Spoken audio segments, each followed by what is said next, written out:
Hey everyone, welcome to today's video. Welcome to the Gaming Daddy channel. Thank you very much for tuning in. So we're going to continue the discussion based on my last video because a comment came up as I was looking through the comment section, having made that video. Someone here in the community, an audience member, said, hey, have you seen the like to dislike ratio of the Tom Clancy XDefiant trailer? And I said, no, I haven't looked at it lately. I wonder what's going on. So I went ahead and checked it out. Little did I know that this thing was going to be getting ratioed really hard. Now, if you didn't watch my last video, I'll give you a quick synopsis. I talked about how Tom Clancy's XDefiant is more than likely a good experiment, but it felt a little weird in the way that it was executed because it seemed to be numbing down the Tom Clancy name.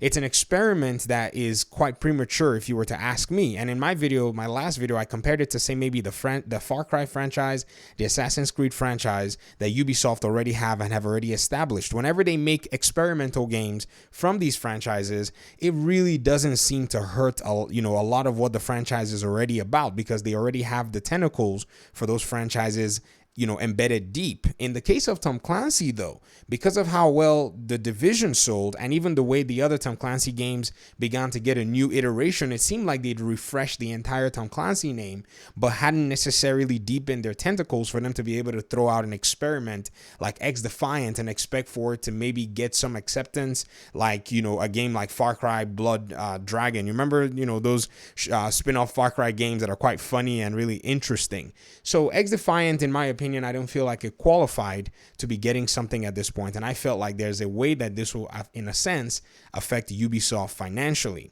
So I went ahead and I said, okay, you know what? Let me go check out this particular video.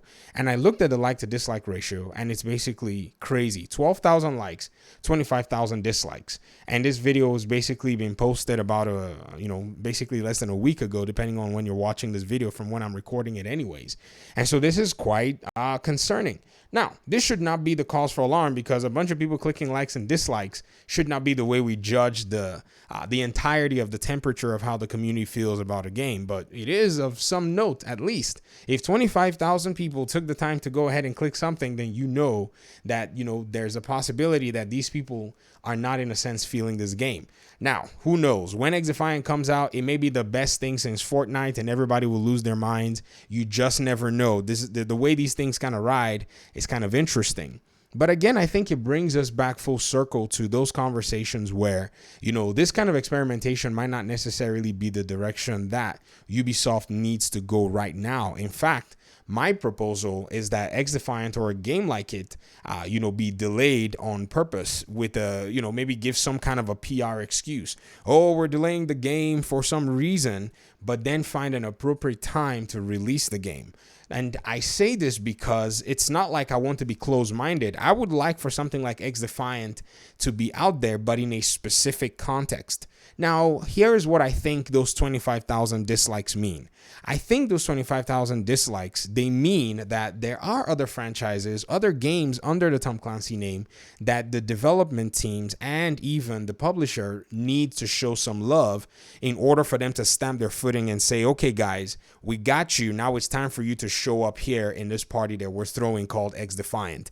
I see XDefiant as like, some kind of a experimental party, or maybe say, I don't know, Ubisoft is needing some support or something, and the fans are who they're counting on to show up in a free-to-play game, throw a few dollars for cosmetics or battle passes, and just kind of show up and represent. But I don't think they've actually showed enough credibility within the Tom Clancy community in the past few years for them to be able to say, okay, we're gonna rake in this old school, or I would say OG Tom Clancy community into XDefiant. Now, again, one thing about publishers is the way that they actually see these things. They're usually profit driven. So there's no such thing, in my opinion anyways, as any kind of commitment that they have to the community that will supersede their commitment for money. So I doubt that they're probably going to do that. I think they're going to chase the bag, chase the dollar, and potentially miss the mark, for everything. I think XDefiant can be successful. I really do think so. But it has to really come at a very, very steep price that the development team will have to pay. Now, here are some of the, I would say, silver lining elements that you can actually point to what will happen with this XDefiant game. One, there are people that like the game. I've seen comments, I've seen sentiments of people who say, hey, the game caught my attention, I'm gonna go play it. So that's definitely the very first silver lining that you see for a game like XDefiant. It already does have a committed set of players that are going to jump in day one. They're going to play the game. In fact, some of them are looking for a competition to Call of Duty, and they will play this game just to say, yay, I played another FPS competitive game and I didn't have to deal with some of the issues I've been facing in Call of Duty. That's one. Number two, the Division Heartland might also be that silver lining, because the Division community on its own has been looking for some level of a continuation or a follow-up game to the Division 2.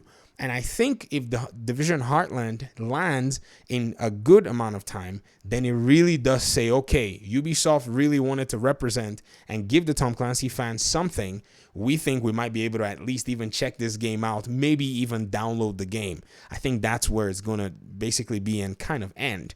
The poor side of things, though, with the Tom Clancy name is when you go to the Ghost Recon family. You see, Ghost Recon Breakpoint really did suffer a lot of that terrible practice that Ubisoft will sometimes throw out there, which is release now, fix later. Ghost Recon Breakpoint was quite a lackluster game. They tried to take the game in the direction of the Division. They pulled too hard for what the Division had already accomplished, and it basically blew up in their face. I think this is pretty much the basis of my last video, because whenever they never stay true to what is quite original and authentic about their games, I think sometimes they get to miss the mark. Because yes, it's nice to experiment, but again, you're experimenting in a time where there isn't really too much room for experimentation.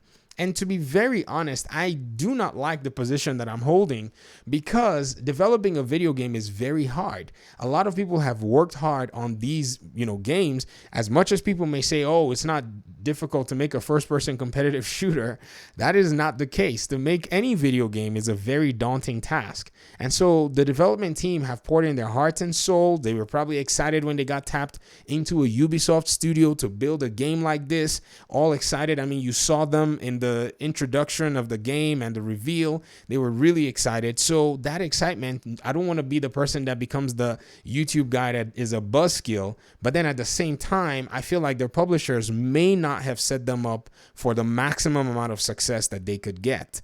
And this is where that all comes from, because I think that element of success and that element of appreciation really does boost the morale of those who are on the ground, because the developers are the people on the ground. They're the ones that actually have to execute the decisions made by the executives. And at the end of the day, if those decisions line up, it's the developers that usually get the, not only the praise, but the morale boost to want to just go at the extra mile for their own communities. So these are just some of the things that we pretty much have to take, a very good look at, because at the end of the day, you really have to come back and say fans really do dictate exactly what it is.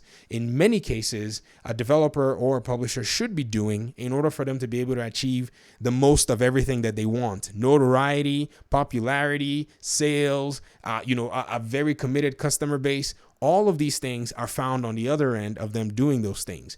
And XDefiant to me right now just feels like Ubisoft may not have earned the spot to be able to experiment with something of this franchise. Now, here's another thing.